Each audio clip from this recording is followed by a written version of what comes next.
How do people get to be 600 pounds? The extremely obese people who are active are typically younger people, 35 and younger, who still have the youthful muscle mass that would allow them to carry all that extra weight. Once they hit middle age, they become much more immobilized, usually wheelchair-bound because their muscles can no longer handle the weight. There is a TV show about it, Are My 600 lb Life? A very common recurring theme in this show is that there is an enabler in their life, someone who for whatever reason finds joy in having the person be completely dependent upon them for even the most basic functions.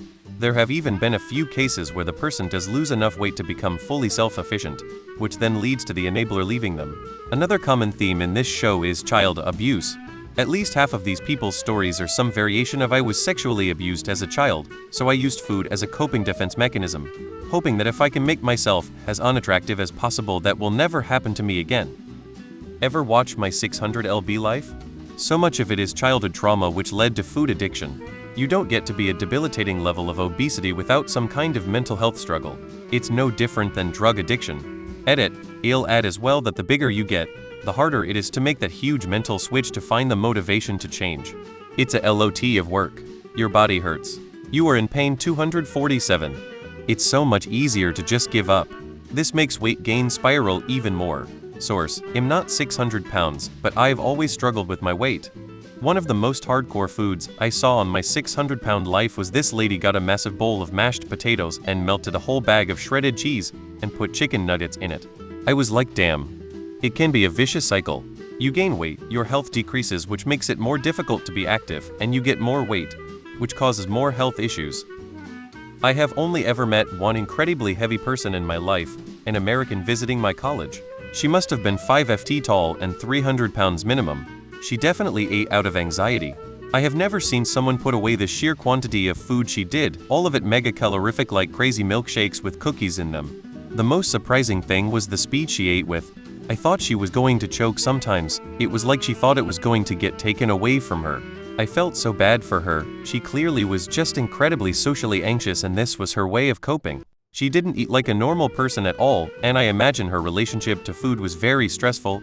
It just vibrated off her. A very large portion of it is mental health. It's hard to care for yourself when you don't like yourself. I have an acquaintance who is pushing 550 pounds. He has severe depression and social anxiety and is generally abrasive. His mother feeds, bathes, and cares for him. He's 46, and his mom is in her 70s. Between the enabling behavior on her part and his mental issues, he'll get bigger until one of them dies. They have a part-time caregiver to assist in turning him, but he's mostly bedridden. It's an awful way to live. I eat because I'm unhappy and I'm unhappy because I eat. Fat bastard kinda summed it all up in one sentence. They all need an enabler, for example someone to bike. Overeating, self-loathing, depression, mental abuse, mental illness, laziness, pick one and you'll find 3 others attached to it. Eating disorders, sedentary lifestyle. Mental health issues, lots of time, and lots of food. I am a 5 ft 10 in male and was 380 pounds at my peak. I'm a professional and the last suit I bought before I started losing weight had a size 60 chest. I'm down to 281.6 pounds as of this morning and I am down to a 48 chest and waist. This is my experience and mine alone. Sugar helped me deal with stress. When I ate some sugar, it gave me a rush and I wanted more sugar as it worked through my system. It created a never-ending feedback loop. Processed carbs have the same effect. If I eat anything with sugar or processed carbs, I crave more if both for literal days. The cravings are overwhelming and repetitive. I started keto and intermittent fasting last July. I would probably be closer to 250 pounds right now if I hadn't relapsed a few times.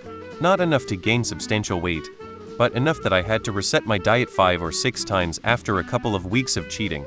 Those periods where the cravings stop after prolonged compliance really open your eyes. It doesn't happen overnight, but the weight can start to creep up on you. It can stem from a poor childhood of abuse, or even a childhood where parents just made poor choices. Obese parents can influence a child greatly by what they offer for the child. Having unhealthy food and large amounts of it available at all times can lead the child to overindulge and model the behaviors of their parents, leading to an obese adult with ingrained poor habits of overeating and possibly using food as a comfort or crutch for other problems. After a while, being obese is just accepted as your lifestyle. Your body betrays you with cravings and lack of energy or strength to do things, and then your lack of activity causes you to gain more weight, which in turn causes even more mobility problems. It ends up a vicious cycle that can be very hard to break, especially when there are rooted mental problems that people use food to cope with. Source: I used to be 500 pounds and have lost over 300 of that. Depression and relying on food as the only pleasure in my life while unemployed got me to 515 lb. I've lost most of it and am doing a lot better. Another thing that causes a person to maintain their morbid obesity is food fetish. Many of them have a very troubled relationship with food to the point where it enters the bedroom. When it goes there, it can be very difficult to correct. The sexual drive, in addition to the dopamine hit of ultra-processed food designed to keep them addicted, is a very potent combination. The stigma and shame surrounding such a fetish prevents them from seeking out help. It's really sad. I was at 455 pounds at my heaviest.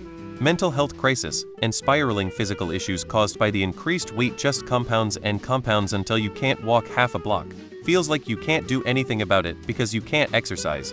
But you have to start with calorie restriction, and then when your weight is back down to where you can move a little, you keep going with the calorie restriction and do a lot of little movement until you can do more and more. People who get that big usually have some mental health issues or severe trauma. If you are just lazy and eat too much, you are not getting over 250-300. Food addiction, mental health, and giving up on life are all part of it, but I also believe there is something in the DNA of these folks that allow it to happen, as well.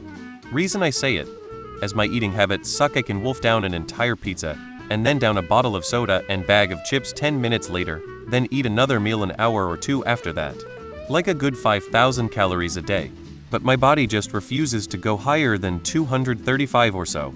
There has to be something else happening with these folks where the body's safety valve, for lack of any real technical terms, simply isn't working. I feel like half of it is a pre-existing condition, and the other half is poor health decisions connected to a psychological disorder. Mental and/or physical illness. It doesn't just happen, and you can't just do better and make it go away. Compulsive overeating.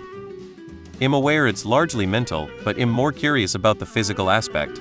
How do they have so much money to spend on fast food? They eat 4 to 5 times the amount normal people eat for fast food. That would be about 3 or more times per day.